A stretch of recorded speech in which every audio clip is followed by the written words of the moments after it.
When a man's affection drifts away from God, there are 5 dimensions of lust that you will find in that man.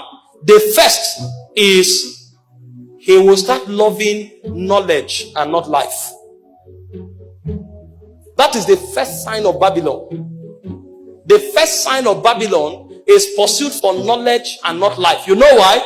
Because he wants to seek false relevance. It doesn't matter if God approves of him, but he just wants to be relevant among men.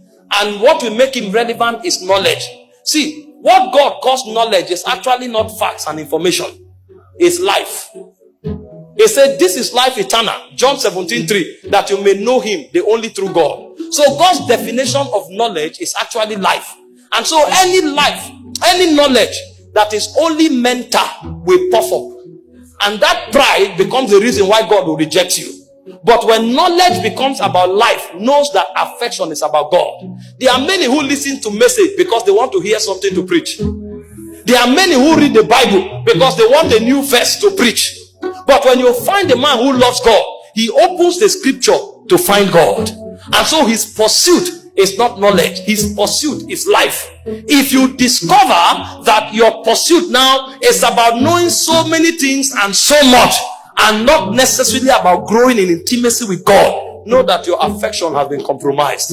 Because God is not giving knowledge apart from himself. God is actually pouring forth himself. It is the issuing of God into you that becomes the light in your life. He said the life is the light of men. So knowledge is supposed to spiral out of life.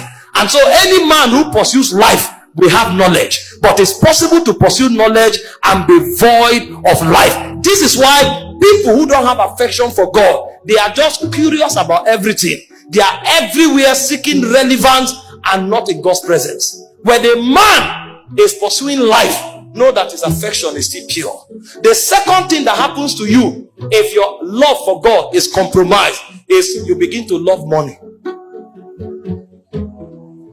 And all of these things are born out of the insufficiencies and the vacuums of the soul. Because you know that what completes you is no longer there. So you are looking for something else to complete you.